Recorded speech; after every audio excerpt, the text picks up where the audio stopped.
What is up mga pre? May panibagong video na naman tayo dito. Siyempre, panibagong video, panibagong DIY. So ayan, siyempre, DIY na naman tayo, di ba? Para makatipid. Kaya panoorin nyo itong video para hindi kayo basta makamura at mapamura.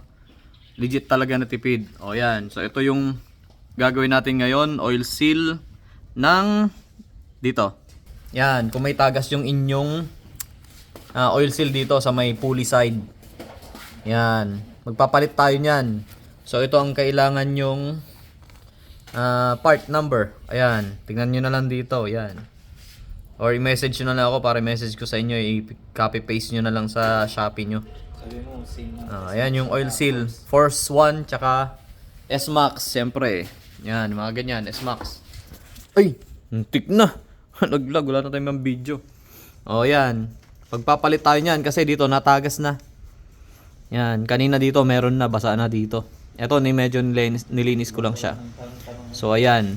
Ito lang naman babaklasin natin. Syempre, tanggalin niyo yung ano niyo dito. Kung malinis naman CVT niyo dito, pero kung may tagas dito sa inyo, talagang madudumi yan. So dito lang, ito 8-8 lang yan. 1 2 3 4 5 6 7 7. Yan, tapos may kunting pukpok lang. Matatanggal na natin yan. So ito, hindi nyo kailangan dito mag-drain ng langis. Kasi yung langis nyo, dito lang naman sa bandang baba. Yan. Tapos meron din tayo dito, gasket. Rubber gasket meron dyan. Pero hindi naman masyadong palitin yon. Bali, ito lang talaga. Pero kung gusto nyo palitan na rin, sabay nyo, mura lang din naman yun sa Shopee. So ayan, umpisa na natin magtanggal ha. Let's go! Hey, so yan mga pre, itong gamit natin degreaser not sponsored yun pero pwede ito. Ito mabilis matuyo. 3M na general purpose degreaser, yan. Sa Shopee mura lang to. Doon na lang kayo kaysa yung worth, mahal. Pero sa Shopee mura din, pero maganda din to. Madaling matuyo, mabilis matuyo. Yan. So tara, dito na tayo sa may dito, baklasin na natin. Let's go. Yan. Paluwagan muna natin lahat. Hindi naman to masyadong mahigpit Yan. Tandaan nyo itong mahaba na to, na tornilyo, dito sa may mga arrow. Ayan. Arrow, tsaka dito. Yan. Ganyan. Tsaka mapapansin nyo naman, medyo nakaangat to. Yan yung dalawang yan. Compare dito sa mga iba. Ayan, nabaklas natin. Ngayon ito, may konting pukpok sa iba, pero mukhang matatanggal natin to. Yan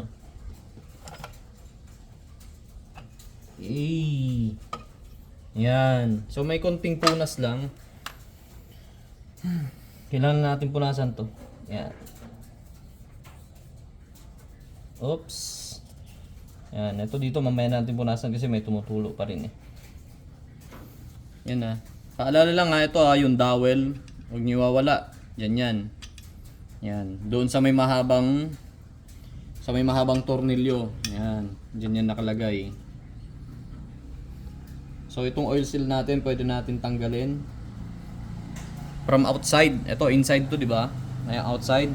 Tulak nyo dito sa papasok. Yan, medyo mahirap ko kayo ng flat screw. Ayan, dito sa loob ha. Ayan dito sa loob, huwag dun sa labas. Pag ganyan, tapos wiggle nyo ng palabas. Ay, mabos yung dowel. Yan. Tsaka nyo sungkitin. Yan, tanggal na. Yan, ganyan lang. Tapos, balik natin. Lagay na natin.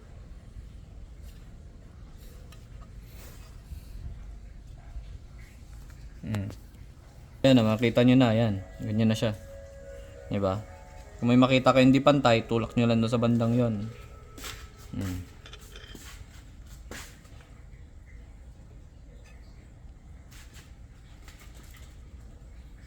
Yan.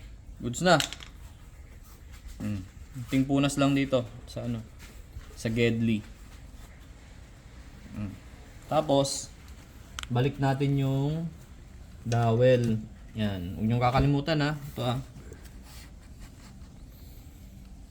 Dalawa lang to. Hindi naman to kasya dyan sa iba.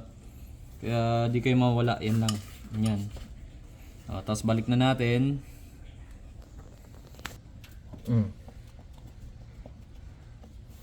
Yan. Tapos screw. Dalawang mahaba. Ayan, sa pagbabalik ng screw, dapat kamay nyo lang muna. Para sure ball na hindi mahigpit. Mali pa akong pinaglagyan.